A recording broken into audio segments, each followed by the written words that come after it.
Thank you very much for being here today. First and foremost, Governor, Lieutenant Governor, to the former Adjutants General, General Poitras, General Nesbitt, thank you very much for being here. To my Guard leadership, my brothers in arms, thank you all for being here today. To my peers in the department head area of the Governor's Cabinet, thank you all for being here.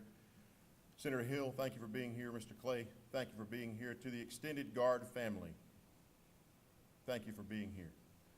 It's certainly a proud day in the Georgia National Guard. It's a day we can take pride in 375 years of National Guard service.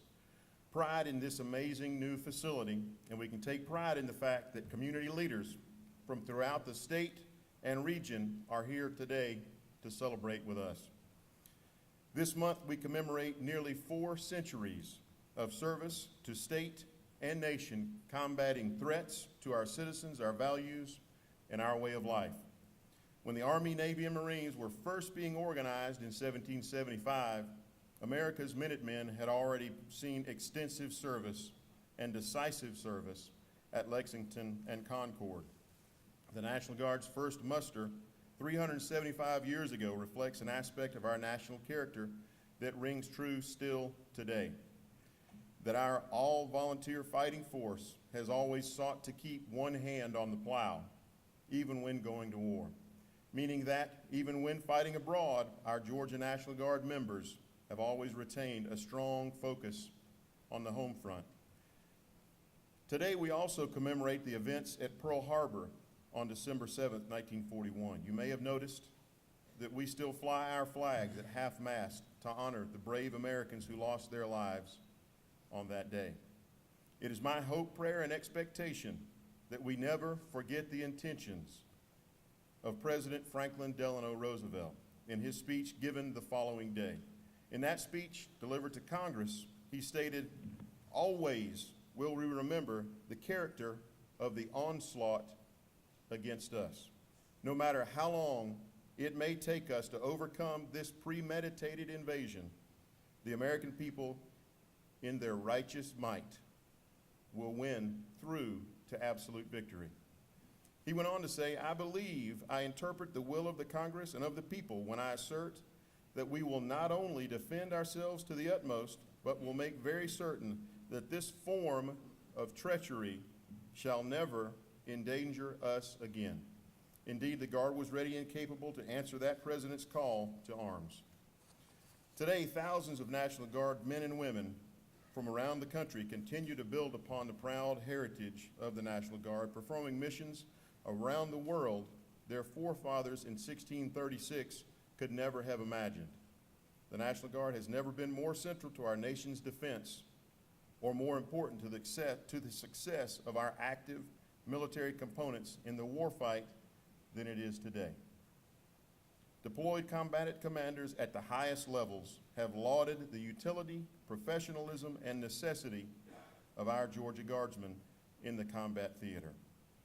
Yet, while the United States military has grown to become the largest and most powerful in the world, the National Guard has remained a community cornerstone, just as it was in 1636, and to a large degree, that is what this building and its might symbolizes here in this community. That's why we're celebrating both the Guard birthday and the ribbon-cutting ceremony at the same time. This new headquarters means the proliferation of an already potent bond between the local community and the National Guard. The bond with our community is strong indeed. It's doubtful this building could have been erected without the considerable and decisive contributions of many of you in this room.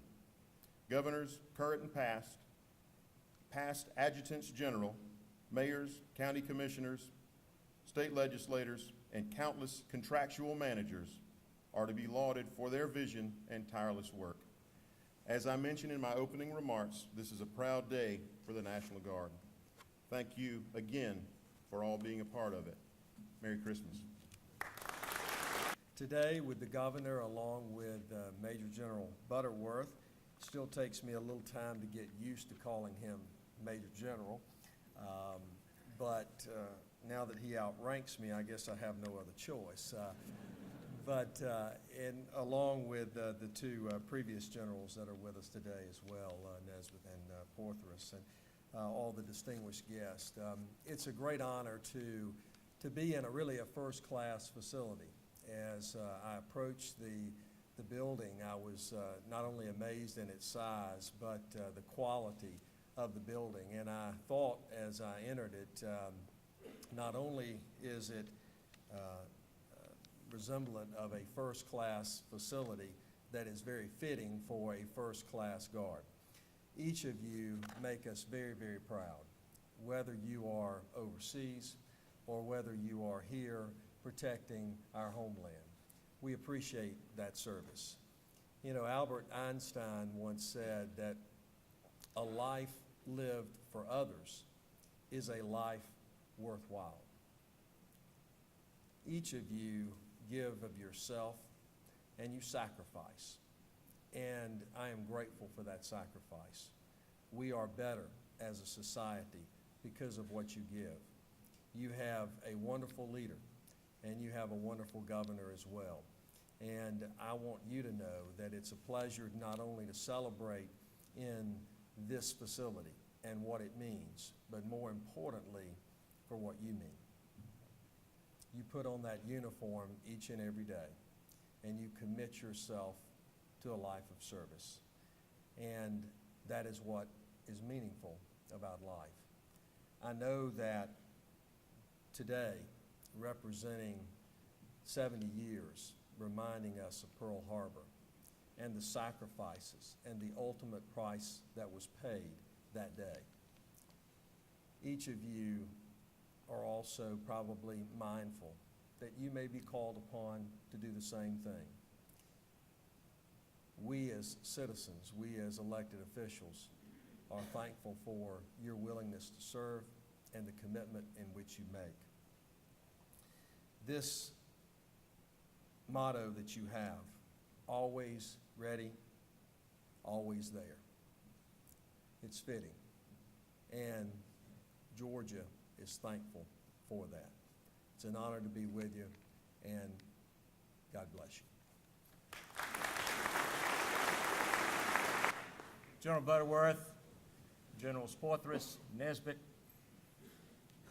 members of the General Assembly, other elected officials, local and statewide, members of the Georgia National Guard, ladies and gentlemen. 70 years ago, President Roosevelt declared that this was a day that would live in infamy.